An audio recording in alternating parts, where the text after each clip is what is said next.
네, 우리 경제 상황이 참 어렵다 이런 이야기가 많이 나옵니다. 고용 시장이 얼어붙었고 민간 투자도 위축됐습니다. 또 미국과 중국의 무역 갈등 등 대외 상황도 좋지 못한데요. 오늘 정부가 고용 그리고 경기 관련 대책을 내놨습니다. 관련 내용 기획재정부 고형권 1차관과 함께 이야기해보겠습니다. 어서 오십시오. 예, 안녕하십니까. 네, 차관님, 요즘에 계속 경기가 안 좋다 이런 얘기가 나오는데 우리 경제를 총괄하는 기획재정부에서는 우리 경제 상황 어떻게 평가하고 계십니까? 예, 앞서 말씀하신 대로 우리 경제의 가장 큰 비중을 차지하고 있는 소비나 수출은 양호한 흐름을 보이고 있습니다. 네, 그러나 투자와 고용은 현재 어려움을 겪고 있고 이런 상황에서 또 미국이 금리를 계속 올리고 네, 미국과 중국 간의 관세 전쟁도 굉장히 지금 우려할 정도고 그리고 또 유가도 최근에 많이 오르고 있습니다. 이래서 이걸 방치할 경우 우리 경제가 하방으로 내려갈 위험성이 크다. 네, 이런 흐름을 반전을 시킬 수 있는 기업의 그리고 시장의 길을 복돋아주고 투자와 고용을 업턴시킬 수 있는 반전시킬 수 있는 모멘텀이 필요한 상황이다. 이렇게 생각하고요. 그래서 이번에 이 대책을 마련하게 됐습니다. 네. 오늘 뭐 다각도로 대책이 나왔는데 그 중에서 네. 먼저 좀 눈에 띄는 유류세 인하 대책을 먼저 좀 짚어보도록 하겠습니다. 이번에 6개월 동안 15%를 6개월 동안 한시적으로 내리기로 했는데 네. 이번 조치로 기름값이 어느 정도 떨어질 거라고 기대하십니까? 예, 기름값은 그 국제 유가에다가 그다음에 환율, 그다음에 유류세, 그리고 이제 정유사나 주유소의 마진으로 구성되는데 네, 이번에 세금 인하로 인해서 가격이 떨어질 수 있는 최대 폭은 휘발유의 경우에는 한 123원, 네. 경유는 한 87원, 그리고 전체 이것을 세수 감소 혜택으로 보면 한 2조 원 정도 된다고 말할 수 있습니다. 네. 이번에 이 유류세를 인하를 하면 서민들이나 좀 자영업자들이 피부로 느낄 수 있어야 될 것 같은데 어떻게 그 부분은 어떻게 전망하십니까? 예, 그것을 위해서 바로 했습니다. 우리 국제 유가가 2016년 말만 해도 리터당 40불대였습니다. 그러나 오늘 조금 낮아졌지만 최근 국제 유가는 10월 들어서 지금 80불을 넘어섰습니다. 네. 이런 상황에서 가장 어려움이 큰 분들이 가처분 소득이 낮은 저소득 계층이라든지 자영업자십니다. 그래서 이분들의 부담을 덜어드리기 위해서 이번에 이런 조치를 취하게 됐습니다. 네. 그런데 그 일각에서는 유류세를 인하해도 이 상대적으로 고소득자에게 그런 인하 혜택이 돌아갈 거다 이런 지적도 나오는데요. 이런 지적이 왜 나오는 겁니까? 예, 큰 차를 타시는 분들이 기름을 많이 소비를 하니까 네. 더 혜택이 많이 간다 이렇게 생각을 하시는데 가처분 소득에 대비한 비용 완화라는 측면에서는 보면은 네. 고소득 계층은 이 고유가에도 버틸 여력이 있지만 자영업자라든지 서민은 어려움이 큽니다. 그래서 그 부분을 보고 이 조치를 한 것이고 정부가 물론 고소득 계층에는 이론적으로는 그 혜택을 배제할 수 있는 방법도 있지만 그러려면 이 컴퓨터 시스템이라든지 각종 이 행정 비용이 워낙 많이 소요가 됩니다. 네. 우리나라 국민들이 지금 그 2.3명에 한 명씩 차가 있습니다. 모든 분들이 수혜자가 될 수 있다고 생각합니다. 네. 일반 국민에게 돌아갈 혜택이 더 크다 이런 판단에서 그렇습니다. 이번 인하 결정을 하신 것 같은데 예. 과거에도 유류세를 인하한 적이 있었잖아요. 그 그렇습니다. 외환 위기 여파가 있었던 2000년 그리고 글로벌 금융 위기 네. 때인 2008년 이렇게 두 번이 있는데 지금의 경제 상황이 그때와 비교될 정도로 안 좋다고 봐서 그런 유류세 인하가 결정이 된 건가요? 위기라서 그런 것은 아니고요. 앞서 말씀드린 것과 같이 우리 경제의 가장 큰 비중을 차지하고 있는 소비와 수출이 지금 양호한 흐름을 보이고 있습니다. 네. 그러나 현재 상황과 향후 경제 전망을 감안해 봤을 때 앞에서 말씀드렸지만 현재 흐름에 반전을 가져오는 모멘텀이 필요하다. 네. 그리고 모멘텀을 체감할 수 있도록 해드려야 된다. 그래서 이번에 언론이나 이런 데서는 이제 10% 인하를 많이 예상을 했지만 네. 충분히 좀 체감할 수 있도록 해야 된다. 이런 그 판단 하에 15% 인하를 단행하게 됐습니다. 네. 오늘 고용 관련 대책도 같이 나왔잖아요. 그렇습니다.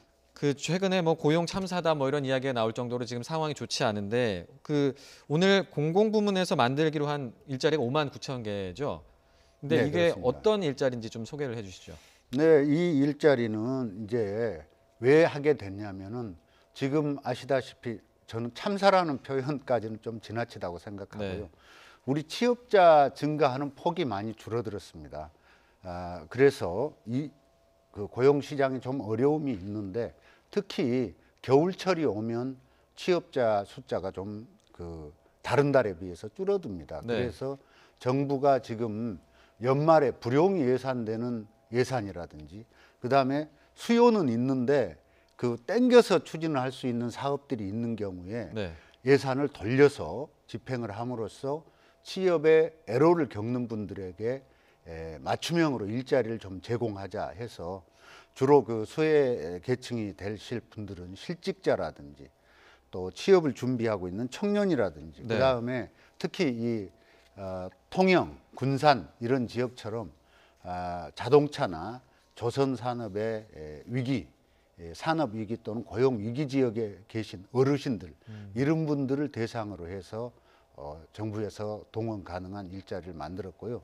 몇 가지 이제 예를 들어서 설명을 해보면 네. 5만 9천 명 중에서 비중이 좀 큰 것은 지금 그 청년 추가 고용 장려금이라고 해서 네. 중견기업이나 중소기업에 청년들이 취업을 하면 1년에 900만 원씩 3년간 인건비를 보조해 주는 사업이 있습니다. 네. 이게 너무 지금 인기가 좋습니다. 그래서 올해 당초 9만 명을 하려고 했는데 지금 거의 집행이 거의 됐습니다. 그래서 예를 들면 이것을 1만 명을 늘렸고요. 그 다음에 또 공기업에서 청년들이 그 체험형 인턴이라고 해서 2008년부터 시행하고 있는 사업이 있는데 네. 이 부분에 저희들이 조사를 해보니까 원래 10,000명을 하기로 했는데 한 5,000명 더 늘릴 수가 있습니다.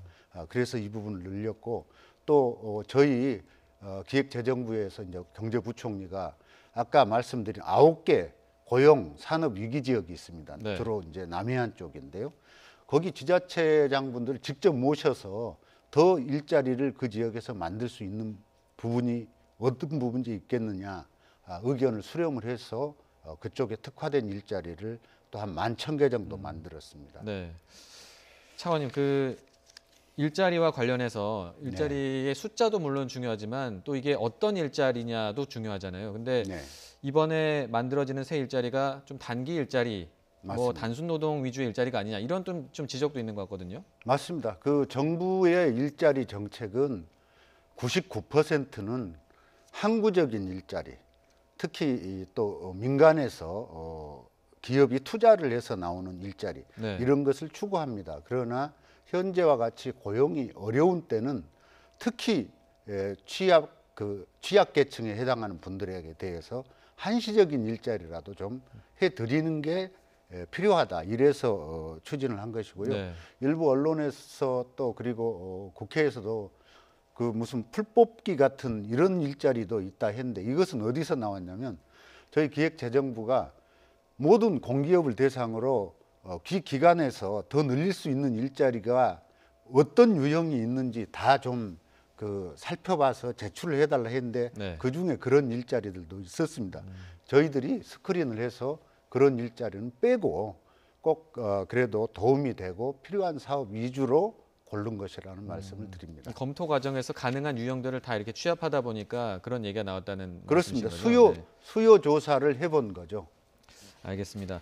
그 앞서도 말씀해 주셨지만 어쨌든 좀 안정적인 일자리 창출을 위해서는 어쨌든 민간의 투자가 가장 중요한 그렇습니다. 거 아니겠습니까? 예. 오늘 관련해서 민간 투자 활성화 지원 대책도 같이 나왔죠. 네. 어떤 내용인지 소개 좀 해주시죠. 크게 보면 이제 세 가지인데요. 가장 이제 효과가 빠르고 그 저희들이 역점을 뒀던 것은 기업이 투자를 하려고 하는데 그 행정기관의 인허가가 잘 안 된다든지 네. 절차가 안 돼 있다든지 이런 그 프로젝트, 기업이 하는 프로젝트 이것을 그 기업 경제계로부터 건의를 받았습니다. 네. 그래서 저희들이 이번에 문제를 풀어드려서 해법을 제시를 했는데 그게 한 2조 원 조금 넘게 되는 부분이 있습니다. 예를 들면 여수산업단지 안에 여러 기업들이 그 용지가 필요합니다. 그런데 부족합니다. 그래서 정부가 항만 배후단지를 매립한다든지 공유 수면을 매립해서 부지를 제공해 드리겠다 이런 내용이 있고요. 두 번째로는 또 중소기업이나 중견기업이 투자를 하려고 하는데 그 자금의 애로가 있을 수 있습니다. 네. 그래서 이번에 정부가 가지고 있는 국책은행, 산은, 기은 이런데 총 15조짜리 그 펀드를 만들어서 기업이 스케일업 투자를 하거나 환경 투자나 안전 투자를 할 경우에는 저금리로 지원을 해드릴 것이고 이 지원을 함에 있어서 이 금융기관 종사자들이 혹시 중소기업이나 중견기업이 앞으로 상환에 문제가 있을까 봐서 좀 소극적으로 할 경우가 있을 수가 있습니다. 네. 그래서 그런 걸 예방하기 위해서 면책 부분까지 포함을 해서 향후 조치를 할 계획입니다. 네, 자금 조달에 어려움을 겪고 있는 그 기업 관련해서는 자동차 업계에 1조 원이 예. 지원이 된다고 들었는데 네. 그 업계에서는 원래 3조 원을 지원해달라 이렇게 요구를 했던 것 같은데 1조 원으로도 어떻게 효과가 좀 있을까요? 예, 일단 저희들이 면밀하게 필요한 부분을 찾아봤을 때 1조 원 정도 일단 지원을 하면 된다고 판단을 했고, 네. 그 목적 예비비를 통해서 특히 그 자동차 쪽에는 통상적으로는 그 보증 비율이라는 게 있습니다. 예를 들어서 회사 1억이 필요하다고 하면 100% 보증은 아니고 대개 85%만 8,500만 원까지만 보증을 서주는데 네. 이번에는 9천만 원까지. 그 다음에 보증 수수료도 대개 1.3%를 징구하는데 1%만 해서 1조 원을 저희들이 신속하게 공급을 할 계획이고요. 네. 자동차 업계에 대해서는 이것은 일종의 긴급 처방이고 앞으로 많은 변화가 필요한 부분입니다. 전기차, 수소차, 자율차 등등 우리 자동차 산업의 경쟁력 제고가 시급한 분야에 해야 할 일이 많습니다.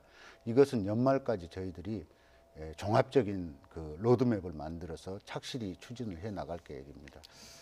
네. 그 약간 이번 대책이 응급 대책인 그런 느낌이 있는데 앞으로 좀 그 기대했던 효과를 거둘 수 있을지 좀 지켜봐야 될 것 같습니다. 그러니까 반전의 계기를 만들 수 있을지 앞으로 좀 지켜보도록 하겠습니다. 오늘 말씀은 여기까지 듣겠습니다. 지금까지 기획재정부 고형권 1차관과 함께 정부가 발표한 유류세 인하 그리고 일자리 대책 함께 이야기 나눠봤습니다. 오늘 말씀 고맙습니다. 감사합니다.